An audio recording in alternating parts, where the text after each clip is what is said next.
Shalom, puji Tuhan, kita kembali lagi mendengarkan firman Tuhan, kita berdoa. Terima kasih Bapa, kami ada lagi di hari ini, kami mau melandasi dengan firman-Mu. Mohon hikmat dan pengertian dari Roh Kudus. Dalam nama Tuhan Yesus. Amin. Firman Tuhan kita pada hari ini terambil dalam Yohanes 13 ayat 27. Dan sesudah Yudas menerima roti itu, ia kerasukan iblis. Maka Yesus berkata kepadanya, apa yang hendak kau perbuat, perbuatlah dengan segera. Itulah firman Tuhan yang menjadi dasar renungan kita pada hari ini. Nah, tema kita adalah belajar dari Yudas Iskariot, orang yang memberi tempat pada iblis.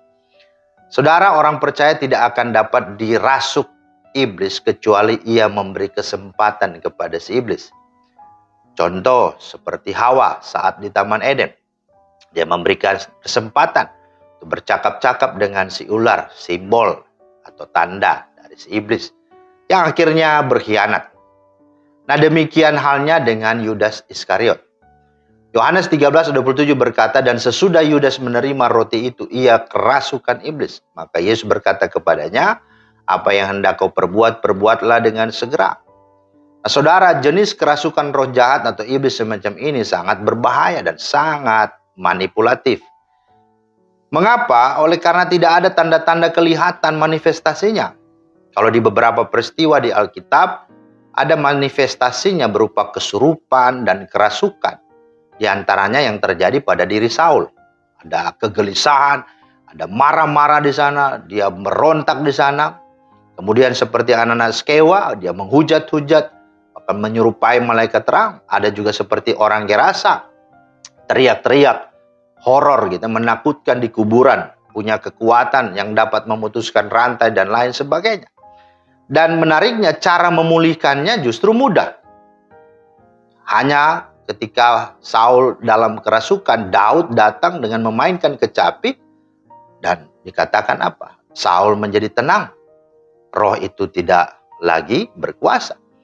Kemudian di orang Gerasa juga demikian. Yesus ketika datang, ketika menghardik, maka roh itu keluar dari tubuh dari orang Gerasa dan dia menjadi sembuh. Nah, Bapak Ibu yang dikasih Tuhan, tetapi yang berbahaya justru jenis seperti Yudas ini.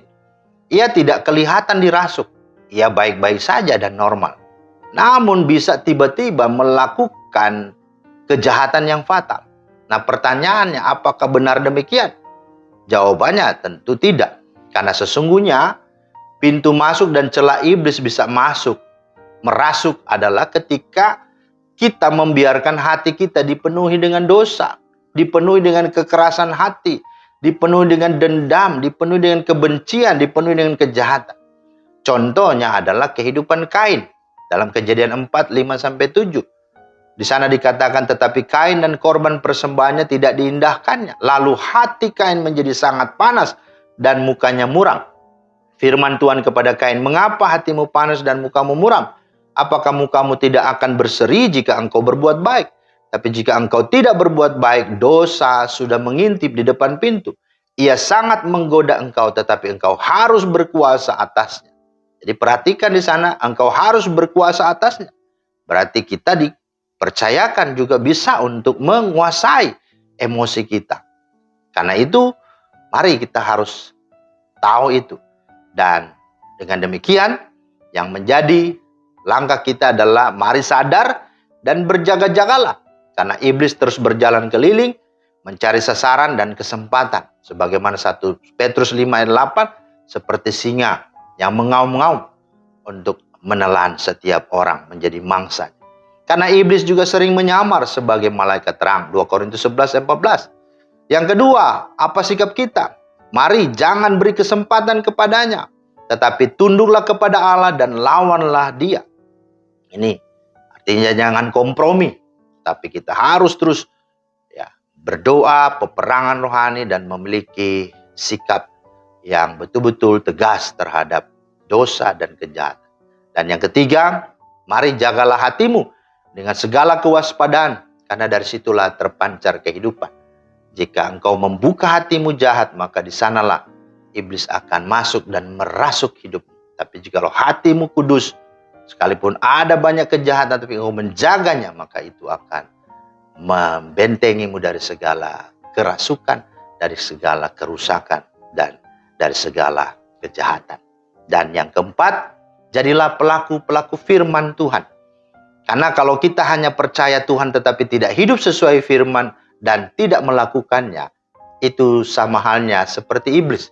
Di dalam Yakobus 2:19 berkata bahwa setan-setan pun percaya bahwa Allah itu ada, bahkan gemetar. Jadi kalau kita hanya percaya tapi tidak melakukan, setan lebih percaya. Nah, karena itu mari kita melakukan firman Tuhan sehingga kita tidak dikecohnya, tidak ditipu dayanya. Kenapa? Karena kita sudah alami dan kita sudah menjadikan firman itu bukti dan kita sudah menjadi pelaku-pelakunya. Kiranya firman Tuhan ini menolong kita untuk bisa hidup, untuk menjauhkan diri dari segala pengaruh dan godaan dari si jahat. Tuhan memberkati. Amin. Terima kasih Tuhan atas firman-Mu. Mari ajar kami untuk terus hidup di dalam iman, percaya kepadamu, teguh untuk melawan segala pengaruh-pengaruh, godaan-godaan, rayuan-rayuan daripada si jahat. Sehingga kami tidak membuka celah untuk dia ada dan mendikte mendakwa setiap kami. Dalam nama Tuhan Yesus kami berdoa. Amin. Demikianlah firman Tuhan hari ini. Selamat beraktivitas. Tuhan Yesus memberkati. Shalom.